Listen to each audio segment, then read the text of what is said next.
Hi, Mark Jager here from jagerphoto.com.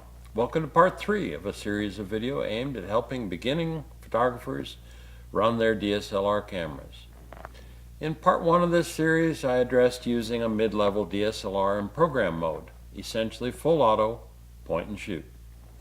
In part 2, I went to the next level of detail where I addressed autofocus and metering, use of live view, ISO, aperture priority, and shutter priority. Hopefully you've been exercising your camera to solidify your learning. By the way, if you didn't already, please look in the lower right-hand corner of the screen. There's a subscribe to button there. I'd appreciate it if you'd hit it, fill it out, and become one of my subscribers. In this part 3, I will go into greater depth on the science behind the camera functions such that you can make good decisions about how you want to configure and shoot. At the request of several viewers, I've provided links below that provide a reasonable view of the gear I use. The links will direct you to cameras and lenses, studio gear, video gear, and some miscellaneous equipment. The links all go to B&H, my vendor of choice. It's really easy to shop these days, but over roughly 30 years, I've found B&H to be 100% reliable with respect to making things right. Usually everything is straightforward and easy, but when the train jumps the tracks, a vendor that takes care of you is huge. Feel free to shop the links and/or browse after you're at B&H. You will probably find something that helps you. Oh, I almost forgot. Be sure to check the link for this week's specials at B&H. I've spoken several times about proper exposure. Let's explore what that means. For most people, exposure is correct when there is detail in the brightest portion of the photo. This means the highlights are not blown out, meaning full white. Similarly, it's preferable that the blacks, the darkest part of the photo, are not crushed, meaning pure black. This means that you can still see detail in the darkest part of the image and the brightest. None of this philosophy stops you from purposely blowing out the highlights or having portions of the photo in full black, as that could be exactly the look you were going for, but most people like photos that mimic the ability of the human eye to resolve differences in brightness, resulting in some detail in all areas. The human eye is rapidly changeable in terms of being able to resolve a bright spot and then look directly into a dark spot. Put in terms of stops of exposure, the human eye can resolve about 10 stops of dynamic range. This is 10 doublings, 2 times 2 times 2 times 2, 10 times, of the light from the darkest to the lightest. Some of the best cameras in 2018, like this Nikon D850, can resolve over 15 stops of dynamic range. This means that you can photograph a scene at the beach before sunset with dark waters and rocks, and everything can be properly exposed with detail. Here's an example photo where the highlights include a bright sun and the deepest shadow needed a lot of dynamic range to be captured simultaneously. Some of you will notice that I didn't speak about manual mode yet in any detail. This is where you tighten your chin strap, make all the decisions yourself. You pick the ISO, aperture, shutter speed, and white balance. Some DSLRs have an auto ISO function that eases this a bit, as I already mentioned. Many pro-level shooters use the full manual mode, but others will avail themselves of the auto ISO assistance. There's a problem that I call GAS. This is gear acquisition syndrome. People with GAS spend a lot of money trying to buy their photo skills. Here's a tongue-in-cheek depiction of me showing the perils of GAS. you're on another path. You're going to use education to allow you to fully use what you already have. You can get gas later or not. But for right now, your entry level, or if you're lucky, a state-of-the-art camera will do everything you need to do to refine your art. It's your art. There are many examples of shooters that ignore the rules and do brilliant work. You're only constrained by the limits you place on yourself. Be bold and try all the combinations you can think of. Some may work, some may not, some may be wonderful, and some may not be so good. Now you can chimp the camera and get near instant feedback about your technique. You can think for a moment, make a corrective change, and take another shot. The more you try, the more you will learn what works and what is your style. Let's talk about hand holding the camera versus using a tripod or other means of avoiding movement of the camera during the exposure. This is a not so conservative rule of thumb that says that the minimum shutter speed is the reciprocal of the lens focal length. As such, the rule would say that the minimum shutter speed for hand holding a 200 millimeter lens is 1/200th of a second. The rule is not absolute in that without good technique, you can still get camera shake motion blur at 1/200th of a second. I strongly believe that most people, including me, are well served to use a tripod whenever it is practical and convenient. I use a tripod for nearly all of the shots I take, and because of that, I simply don't have motion blur issues. It certainly takes a bit more time, and you're hauling around more gear, but the payoff has been clear to me.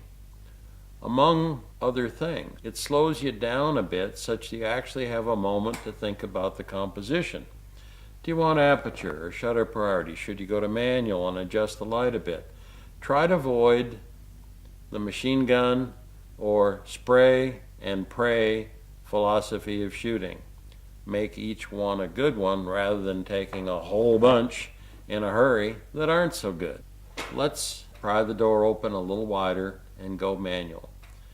At this stage, let's describe manual as your choice of single or continuous focus, your choice of the focus points, your choice for the metering method, your choice for the sensitivity of the sensor, your choice for the aperture to match the depth of field you want and the overall amount of light you want the sensor to see, your choice of shutter speed to set the degree of motion capture you want, and you complete the balancing of ISO versus aperture versus shutter to get the light right. Now, before you go tilt, your camera has a tool to help you. It's a light meter that is just like the ones from the film era. Check this out on the top LCD and a similar depiction on the back LCD. There's a third depiction when you look through the viewfinder. Watch the needle swing as I adjust the aperture and shutter speed. Notice how it swings one way as I increase the aperture number, which closes the hole in the lens. It will go the same way as I increase the shutter speed, which shortens the time light can hit the sensor. The needle will swing the opposite direction with the opposite changes. You want the needle to be close to the middle of the range. Now, in case you think I forgot, the needle will swing as I adjust the ISO, same way as above when I decrease the ISO number. Pretty cool, eh? Among other things, did you feel some satisfaction when you knew what I was going to say about the needle swinging one way or the other? You're getting it, and you should feel good about that. Knowledge is power, and it feels good to be powerful. While you've been doing your homework in some of the previous sections, you may have encountered photos that were way too yellow or way too blue. What's up? Well, the answer is that light is not all one color. Physicists and photographers figured this out a long time ago. It was probably someone in the physics area that decided that we needed a standard way of expressing the color of light. Those guys decided that we would express this as a color temperature and that they would assign a numeric scale to those temperatures measured in degrees. This resulted in what is called the Kelvin scale. Now, for some of you, I need to say, settle down. The science content is over. Here are some standard values of Kelvin for some lighting conditions that you might encounter. A candle flame is about 2,000. The normal incandescent bulb, about 3,200. A cool white fluorescent lamp, about 4,000. Daylight, 5,500. As the sky becomes overcast, it becomes more blue. Overcast, bright daylight is about 6,500, shade 7,500, and dark shade 9,000. The candle flame that we started off at Kelvin 2000 is a very yellow light, where the dark shade is very blue. If you want realistic colors in your photo, you should set the camera white balance to the light color that most closely matches the ambient light.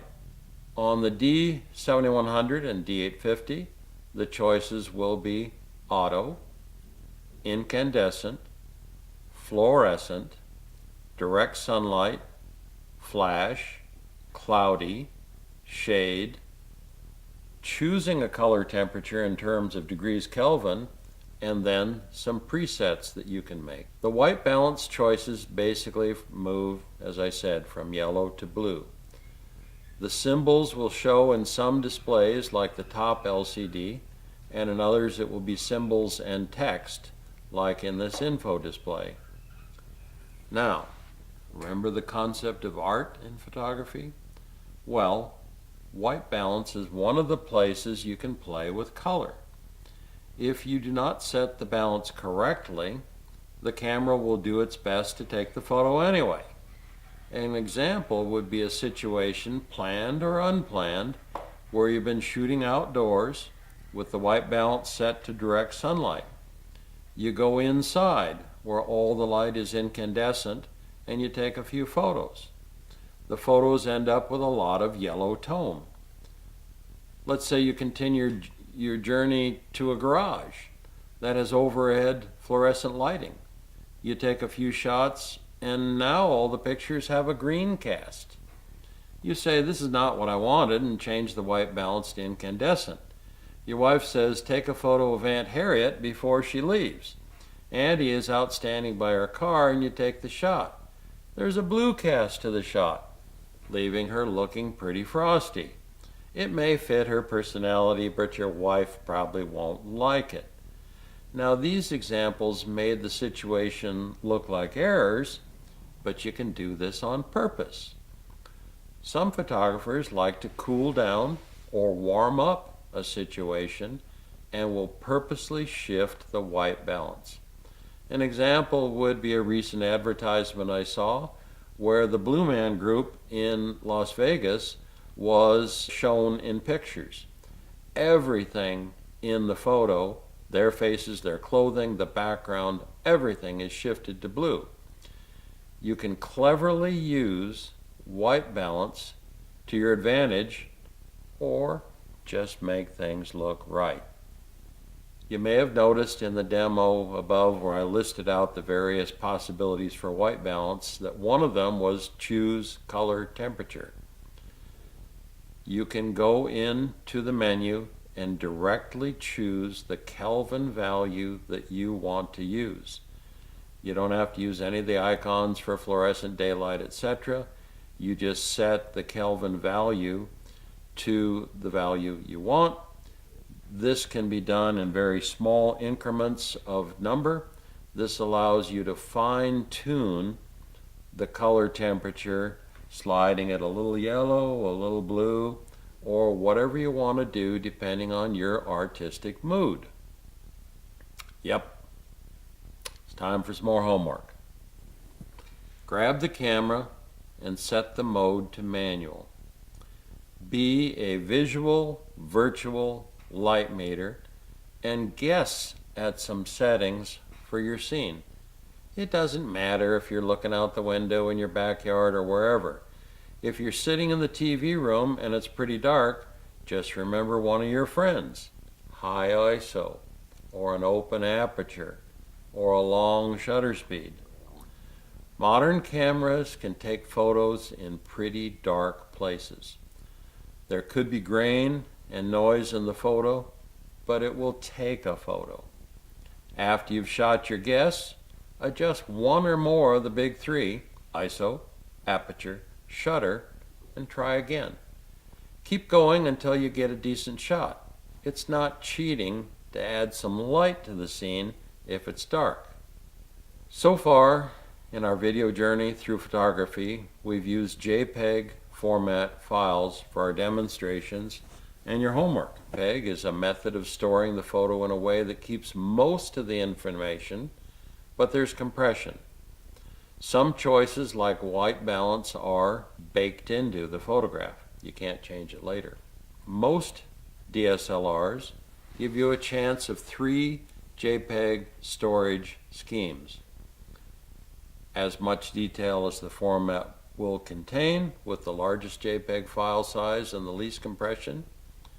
Normal is middle of the road compression with modest file sizes, and basic, lots of compression, but the smallest file sizes. Here's the important question you want to answer. Will you edit your photographs on your computer? The more you compress the file, the less latitude there is for editing. The no editing answer is probably a good one if you're going to only share your photos on the web, Facebook, Instagram, 500px, or other sharing schemes. If you're only going to make small prints of your photos, this answer is also good. One choice could be the largest JPEG format, Nikon calls this fine JPEG, where you store the best version of JPEG. But you say, I want the best possible storage scheme that will let me edit, color grade, and retouch my photos like the pros. The answer comes in the next paragraph with RAW. The answer is RAW. RAW is a storage scheme where raw sensor data is stored in the camera's memory. There's almost nothing baked into the photos. This means you can adjust white balance, exposure, contrast, clarity, color, and many other parameters. Additionally, you can retouch your photos to eliminate unwanted wires through the frame, a blemish on the nose of your subject, or almost anything else. There is a downside to RAW. The photos don't look especially good straight out of camera. It's kind of like eggs and omelets. The busted up stirred egg in the bowl doesn't look like much, but with a little bit of cooking, it can be very attractive and very tasty. You've got to cook a little bit with RAW. The stove for cooking those raw images is software and your computer. There's a number of software packages that are very popular. Adobe makes Camera Raw and Lightroom. Capture One is another very popular software package used by many pro-level photographers and retouchers. Each of these can be a preprocessor to move to Adobe Photoshop, where even more imagination and invention can be applied to your photographs. Another feature of RAW is that it has greater latitude in terms of dynamic range than JPEG. If you look at the back of your camera and the highlights are tending towards blown out or the blacks are nearly crushed, you have a good chance to show detail in both of these areas when you process the RAW file. The image on the back of your camera is always a JPEG. However, if the image on the back of your camera is blown out or crushed in the LCD display and you save the basic JPEG, you're probably done. You are unlikely to be able to recover detail from that file. Going over how RAW photo processor software works is beyond the scope of this video. There's a lot of tutorials on YouTube that will show you how Capture One, Camera Raw, and Lightroom work. But let me give you a taste. Here's a computer screen image of a raw photo in Capture One. You've seen the monkey before. I'll start by cropping the photo. I'll raise the shadows a bit, drop the highlights a bit, adjust the white balance, and increase the saturation a skinchy bit. Here's the way it is. Virtually all pro-level photographers shoot in RAW. Some will shoot RAW and store JPEG together on their cameras. That's an option. Some, like me, will just record the RAW file. The path offering the widest latitude for creative or corrective adjustment is currently the RAW format. There is more work, but more reward. That's it for part 3. In part 4, I will address focal length, flash photography, high dynamic range, and video. If you've absorbed all the information in parts 1 through 3, congratulations, you're a star pupil. Now, again, it's time for homework. You have the tools to make all sorts of interesting decisions about how you're going to do photography. Go out and shoot. I still use my user's guide to help me. You may want to look up a few things to figure out a setting. I don't carry the book. The guide is on my computer. Shoot lots. Burn a hole in that memory card. You won't wear out your camera. I'm serious. Really. Shoot. Evaluate. Correct. Change. And then shoot some more. You're going to like the result. Now, I hope you enjoyed this video and that you learned something that will help you. Be sure and subscribe if you didn't already. Check out part 4 next and 5 after that. Enjoy.